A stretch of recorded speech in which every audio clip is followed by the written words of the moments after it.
We had mentioned the new covenant that Jesus ushered in for us in Hebrews 12:24 recently, and I just want to circle back a little bit because Hebrews speaks much more about this, and welcome to the simple truth from the Word of God.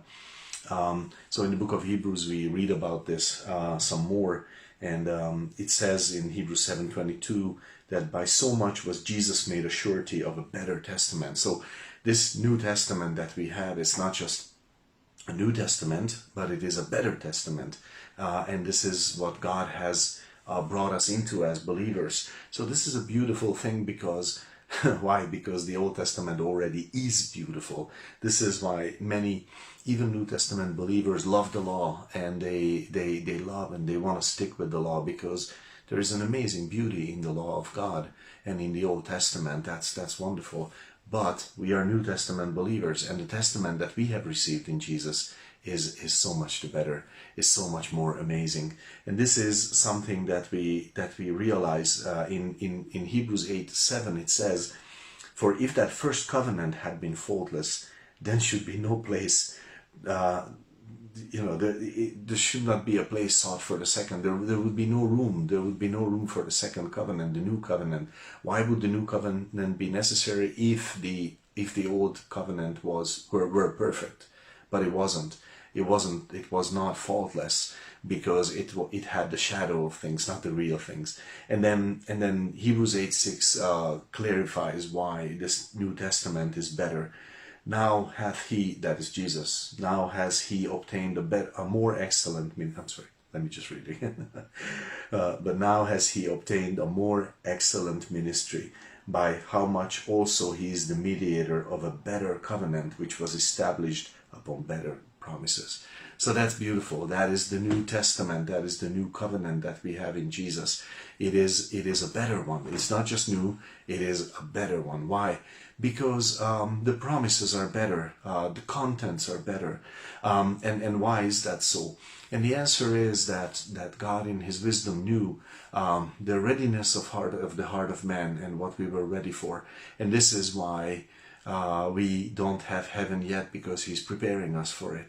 And this is why we don't have his kingdom on the earth, because he's preparing the world for it. And he knows that there is no readiness for it.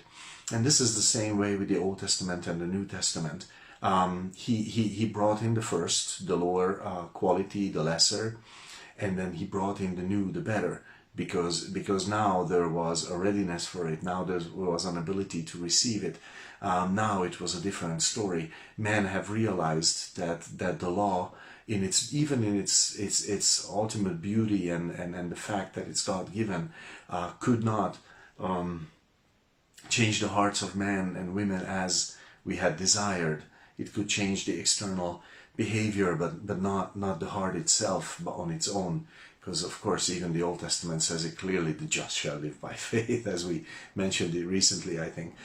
So the beautiful thing is that God has said, okay, it's time to bring in the new, the better covenant. The old covenant was mostly concerned with the earthly promises and the earthly things, as we read in Hebrews 8:10 and 11. He says, I had this covenant, but now I give like a better covenant.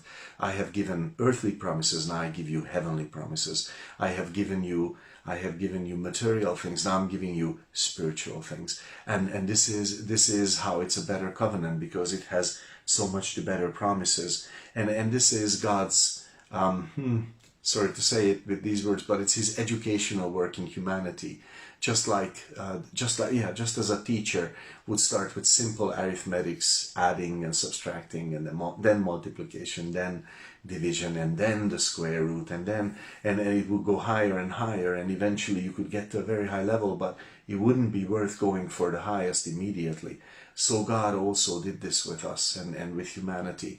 And if you want to read more about it, you should look at Jeremiah 7:21 and 22, where it's clear that God has had this educational, pedagogical, however you say that word, ministry and relationship and progress with us, where he was adding something new that is more, that is better, that has better promises, that has a better sacrifice, so many better things that we have already mentioned. And this is the beauty in that God has called us to so many better things in the new life, that He has decided to give us something more substantive and more satisfying, more personal. It's beautiful. God bless you with that truth. Isn't it amazing to live under this new covenant?